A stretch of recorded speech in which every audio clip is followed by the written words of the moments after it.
Yakobus pasal 2. Jangan memandang muka.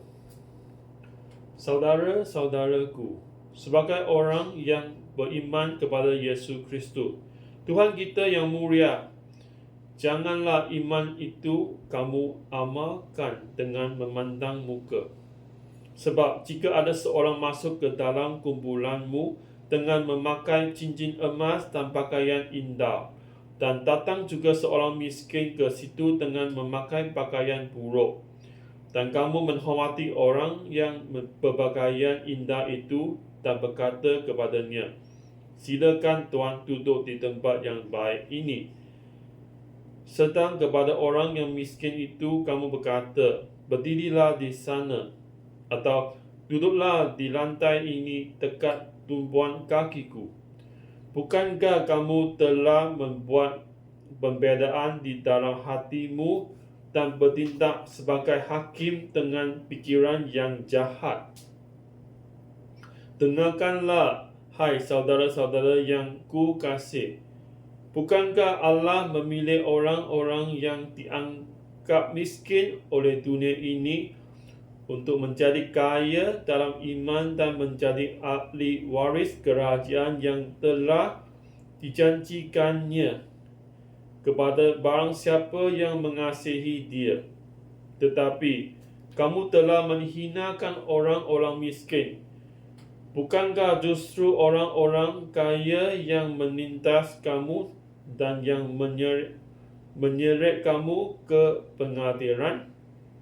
Bukankah mereka yang menghujat nama yang mulia, yang olehnya kamu menjadi milik Allah?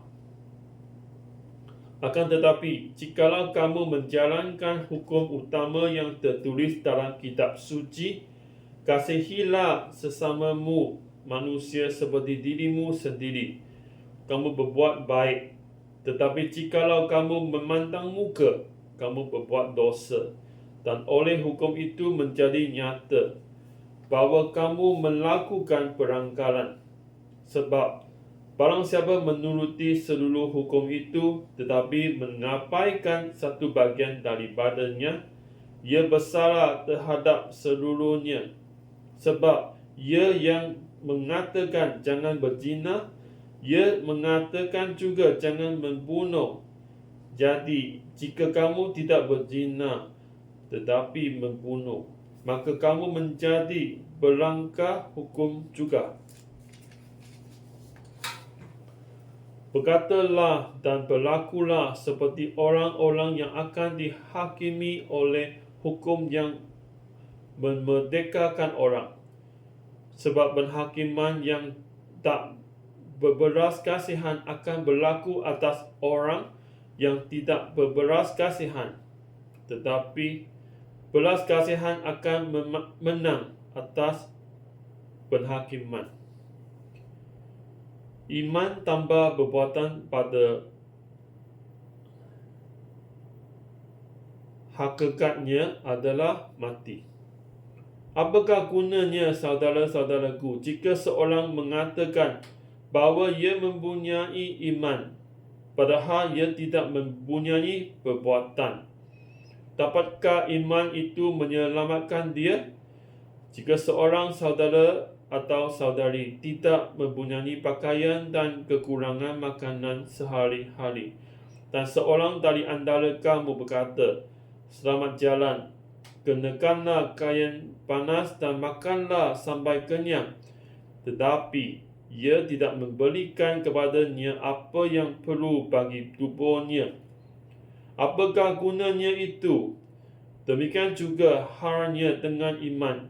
Jika iman itu tidak disertai perbuatan, maka iman itu pada hakikatnya adalah mati. Tetapi mungkin ada orang berkata, padamu ada iman dan padaku ada perbuatan.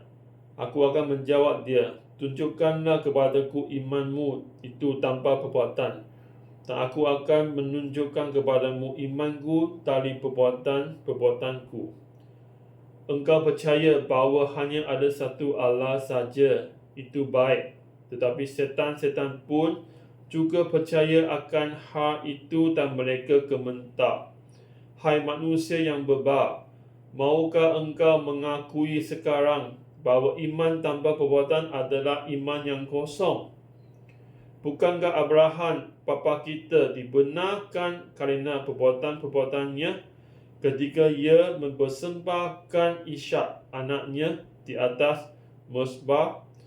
Kamu lihat bahawa iman bekerjasama dengan perbuatan-perbuatan, dan oleh perbuatan-perbuatan itu iman menjadi sempurna. Dengan jalan demikian genaplah nas yang mengatakan, lalu percayalah Abraham kepada Allah, maka Allah memperhitungkan hal itu kepadanya sebagai kebenaran. Karena itu Abraham disebut sahabat Allah. Jadi kamu lihat bahawa manusia dibenarkan kerana perbuatan-perbuatan dan bukan hanya kerana iman. Dan bukankah demikian juga Rahab, peraja itu dibenarkan kerana perbuatan-perbuatannya ketika ia menyembunyikan orang-orang yang disuluh itu di dalam rumahnya, lalu menolong mereka lolos melalui jalan yang lain. Sebab seperti tubuh tanpa roh adalah mati, demikian juga iman tanpa perbuatan-perbuatan adalah mati. Inilah firman Allah. Amin. Haleluya. Amin.